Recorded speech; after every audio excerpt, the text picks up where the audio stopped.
Welcome to the Unitarian Universalist Congregation of Fairfax. We hope you enjoy this sermon from a recent Sunday worship service. I used to be a fundraiser for a living. I worked for a variety of nonprofit organizations, including one national voluntary health agency, which will remain unnamed.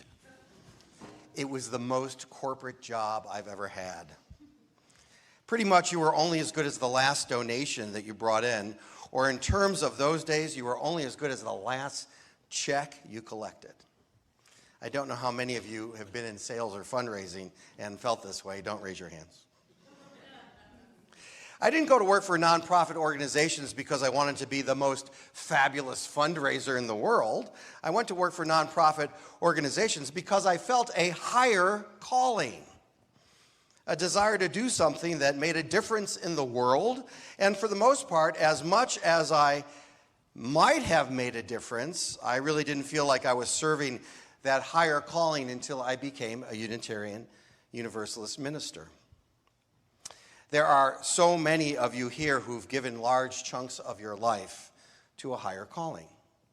Whether you're a teacher or you work for the government or whether you volunteer to be a court-appointed special advocate, there is some voice somewhere in us that calls us to a greater good, to greater service, something that serves the world beyond our own consumerist needs.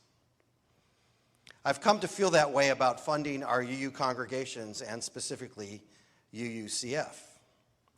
Through the years, I have watched and wondered about the various scenarios on how people decide on what level of pledge they are willing to give. I've watched it as a fundraiser and I've watched it as a minister. There is what I call the PBS pledge. If you pledge this, you get a great free gift. I used to pitch pledges on TV for a public television station in California. One time, the other host and I, during a segment, joked a little about an earthquake kit that they were giving out for the highest pledges. I didn't really feel it was worth it. But I will tell you that the station manager didn't also see the humor in that. So I wasn't asked back at that time. But sure, there were all kinds of things that motivated people to give, and getting cool stuff in return certainly is one method. Another method is a plaque on the wall with names. You've seen those, I'm guessing. Maybe I'm one of those people who see them more because I look for them because I had a fundraising background. I've seen a lot of them in hospitals over the past couple of years. That is a great way to recognize those who have been generous with their giving, and something that allows the organization to also let folks know how much support they have received. It's kind of a win-win for everybody. And yet what I always hope, what I always want to believe is that aside from the cool stuff or the names on the plaque, there's been a small voice inside that says, I have to do this. I want to help support this place, this hospital, this congregation, because of the work that is done and the real impact it has on ourselves, each other, and the world.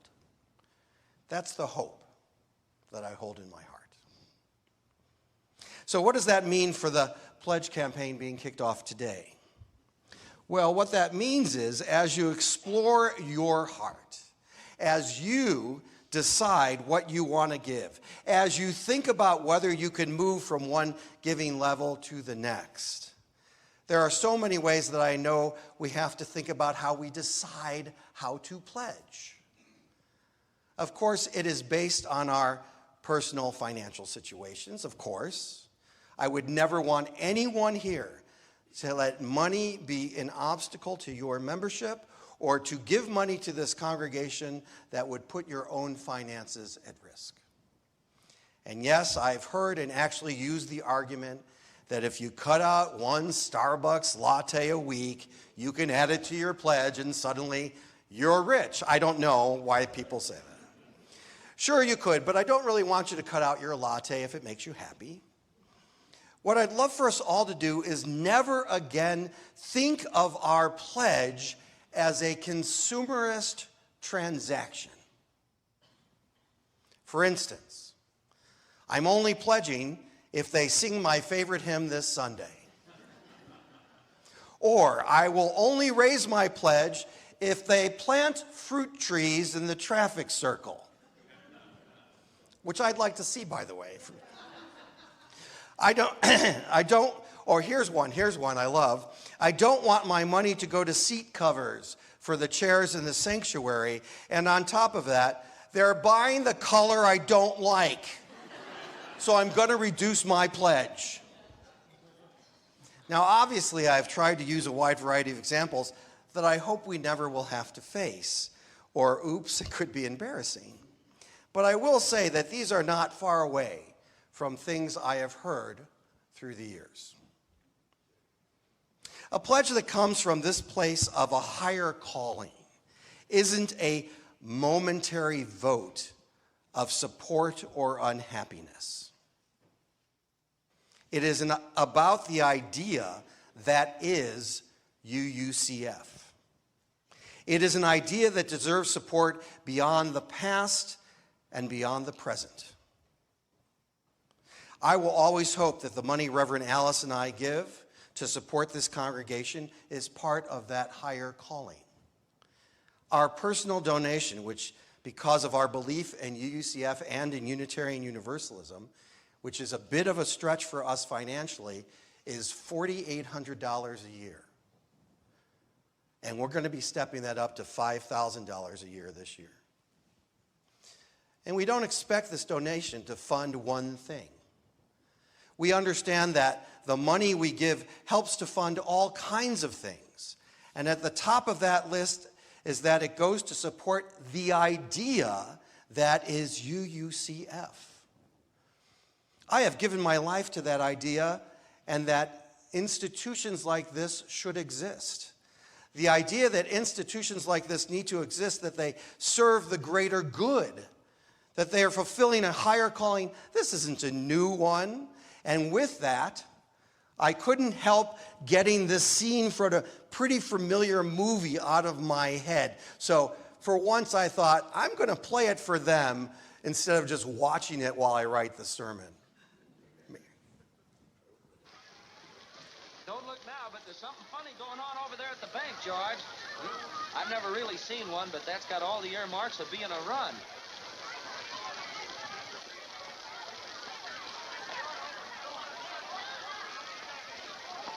Hey, lady, you got any money in the bank? You better hurry.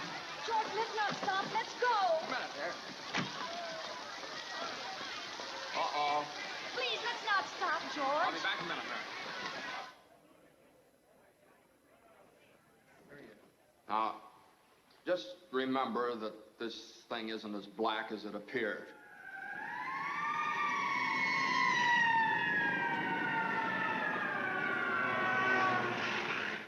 I have some news for you, folks. I was just talking to old man Potter, and he's guaranteed cash payments to the bank. The bank's going to reopen next week. But, George, I got my money here. Did he guarantee this place? Well, no, Charlie, I didn't even ask him. We don't need Potter over here. And I'll take mine now. No, but you're thinking of this place all wrong, as if I had the money back in a safe. The money's not here. Well, your money's in Joe's house. That's right next to yours. And in the Kennedy house, and Mrs. Maitland's house, and 100 others. You're lending them the money to build, and then they're going to pay it back to you as best they can. Now, what are you going to do, foreclose on them? I got $242 in here, and $242 isn't going to break anybody. Okay, Tom. All right.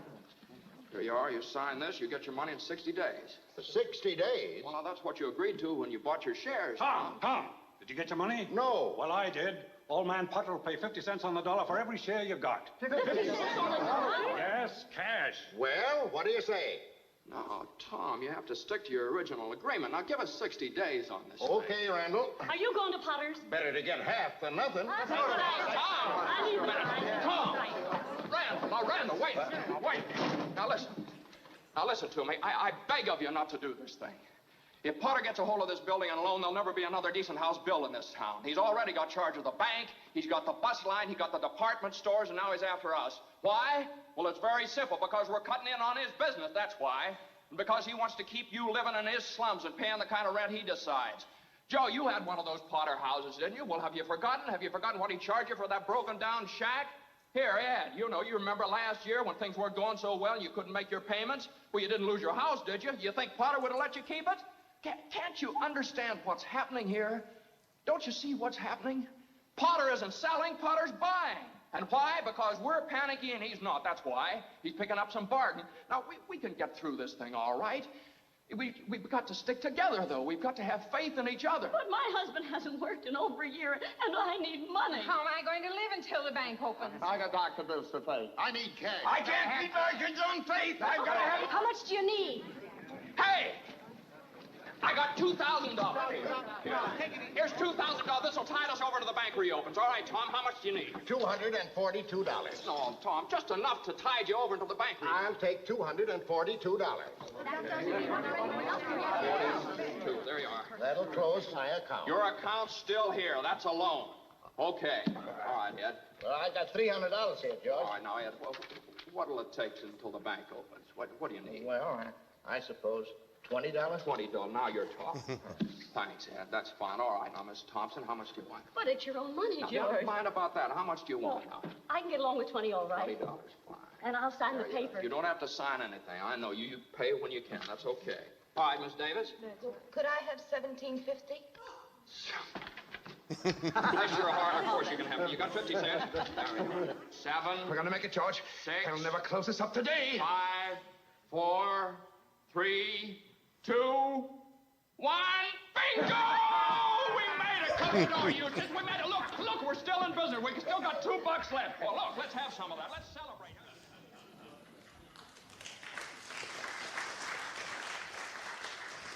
You get it, right? So let's see some visible examples of us working together to fund this higher calling. We're going to do a little exercise. Please physically rise or raise your hand if you've done any of these things. We're going to do this together. I'm going to ask you to use your bodies. We don't usually do that here, but we're going to try. Okay. If you have worked at UUCF to protect reproductive justice, could you rise or raise your hand? You can stand, it's okay.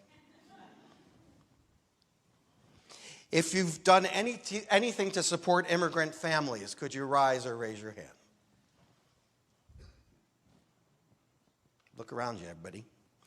If you've attended or participated in a memorial service or a wedding here at UUCF, could you rise or raise your hand? If you think that banning books is a travesty and want to do something about it, could you rise and raise your hand? Amen. If you've attended a healing service when in need of healing, could you rise or raise your hand? If you've participated in teaching our children the values that they will need to navigate a complicated world, could you rise or raise your hand? That's amazing. If you've enjoyed the joy service, could you rise or raise your hand?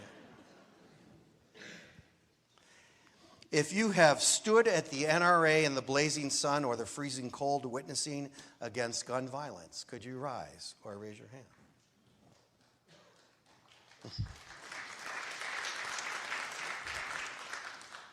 If you've done anything to support sheltering the homeless, houseless, through hypothermia, could you rise or raise your hand?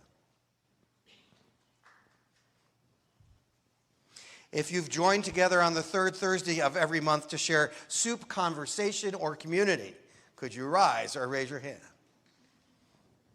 Don't forget to sign up for the next one. If you've had art in any of our art shows, could you rise or raise your hand? If you somehow shared your gifts in our music program, could you rise or raise your hands?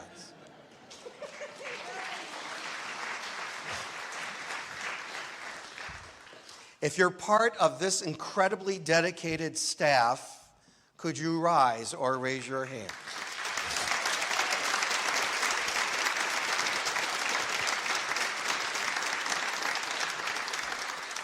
If you have served as a lay leader in this congregation, could you rise or raise your hand?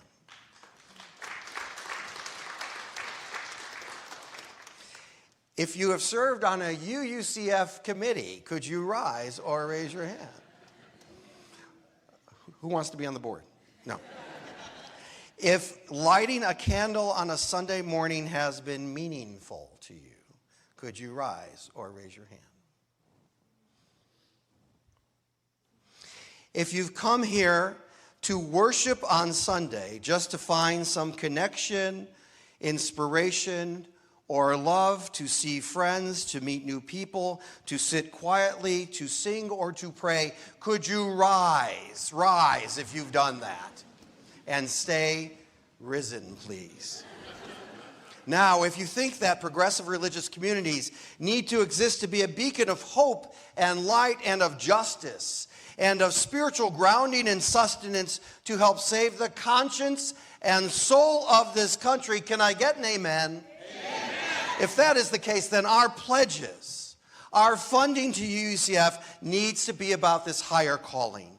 It needs not to just be about our individual wants and needs, but the wants and needs of those near us today, online today, or those who are, whenever they are ready, will come and walk through these doors or find us online so they can find a thriving and strong congregation. The light of this congregation needs to shine for us all, for this community, for now and for beyond the time that we will ever be here. Amen. So folks, sing it out loud and sing it out strong. Amen. Amen. Now.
Thank you for listening to this sermon from the Unitarian Universalist Congregation of Fairfax.